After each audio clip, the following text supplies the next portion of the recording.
Hello to you all, my precious meat sacks. I'm going to do a really quick one tonight to put up. Cameron Bertuzzi from Capturing Christianity released a new video, 3 quick questions for atheists. I'm going to give 3 quick answers. I'm doing a slightly different format of this right now, something I've been experimenting with. I have reasons why I don't want to be on camera right now, but anyway, I thought this would be a fun way to do it. So let us hear what Cameron has to say. So I've got 3 questions that I want to ask atheists, and these aren't gotcha questions. I sincerely want to know, sincerely want to know the answer. I would like to sincerely answer your questions, Cameron. To these questions. First question is, do you believe that God does not exist? This is always a tricky one because the definition of God can get kind of squirrely, but let's say we're talking about a typical Christian definition of God, the triomnies, the triune God, the God depicted in the Bible, even though that's open for debate among different Christian sects. But yes, I believe that the God that you believe in does not exist. I would give that a positive affirmation. So you kind of either have that belief or you don't. You either believe that God does not exist or you don't. If you answered yes to that, then you're ready for the next question. The next I am ready for the next question. Fire away, Cameron. question is, do you believe in evidentialism? Evidentialism is the view that your beliefs ought to be proportioned to the evidence. You shouldn't just believe something without evidence. There's a lot of nuance and gray areas to question like this, but as a very general principle, I wouldn't say you necessarily shouldn't believe anything without evidence. I would say rather you shouldn't believe anything without good justification.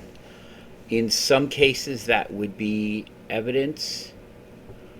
In some cases, it would be a good rational argument.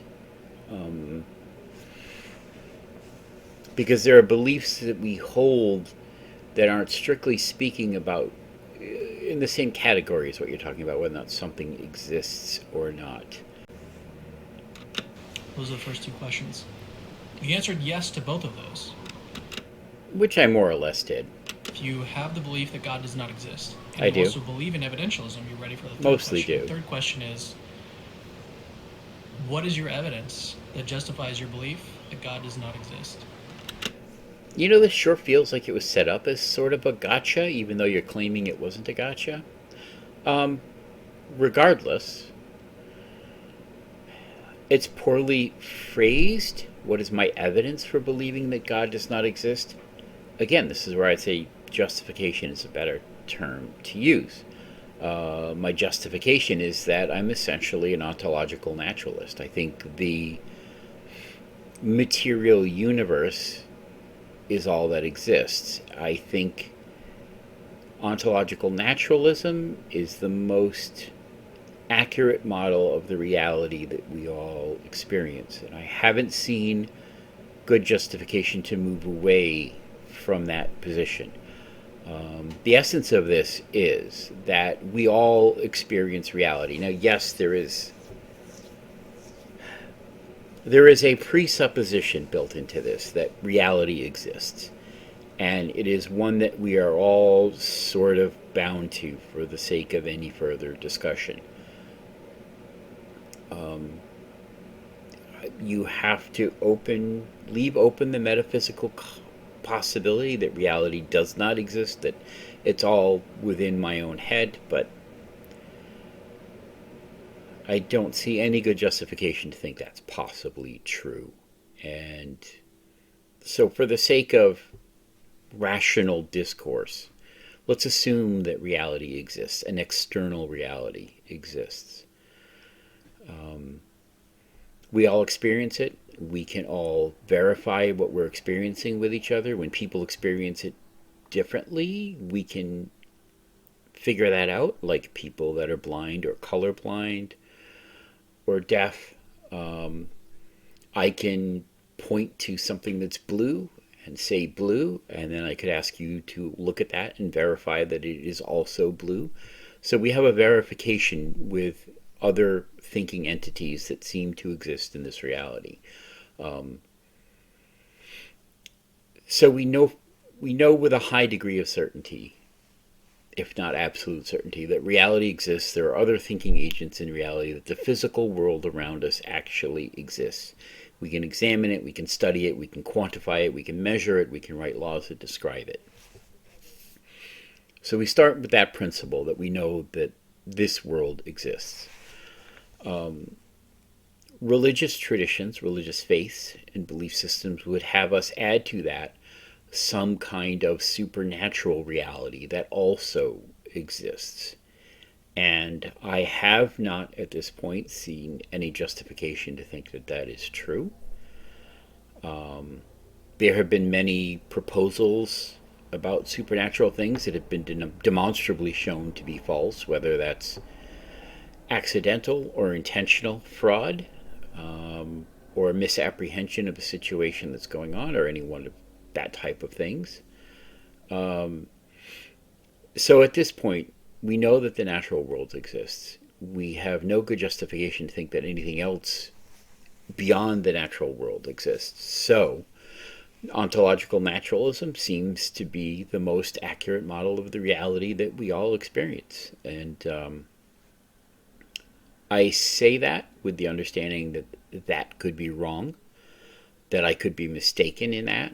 I have no way of quantifying the degree of uncertainty that exists around that question. There are too many unknown unknowns, as they say, to really quantify that. Because whenever we talk about uncertainties, we always talk about degrees of uncertainty. And we know which areas of a particular topic we have uncertainty in and which ones we do not have uncertainty in. Actually, I was listening to Skeptoid recently, and he was talking about the Tunguska event. We know with a high degree of certainty what caused that. It was a meteor exploding in the atmosphere, shortly above the ground. There's a lot of unknowns. The exact composition of the meteor, the exact size and shape of the meteor, its exact trajectory. There's a lot of these that we don't know for sure. We can take reasonable guesses, but we don't know for sure. But we do know for sure what it was that caused it because of the information that we do have. So the areas that we know, known unknowns and unknown unknowns. And to quantify what degree of uncertainty should be applied to my belief in ontological naturalism, I can't quantify that.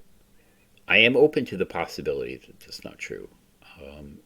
If it could be sufficiently demonstrated, then I would be willing to change my position. And I think I can justify that as a true statement about myself because I have already changed my position dramatically. I used to be a Christian, a very devout Christian.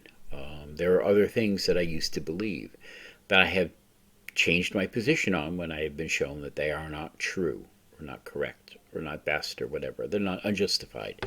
They're either unjustified or demonstrably false. I do my best to not hold beliefs that are unjustified, although I'm sure I do, because everybody does. Anyway, Cameron, that's what I have to say in reply to your videos. Hope you watch this, and I hope you're doing well. To everybody else, I know my videos are a little spotty. I've had things going on, but I'll get some out here and there. And I'm hoping early next year to maybe start doing them a little bit more on the regular. I hope your holidays all go well. As always, be kind to one another in your days and the ways that you travel. Take it easy. Bye.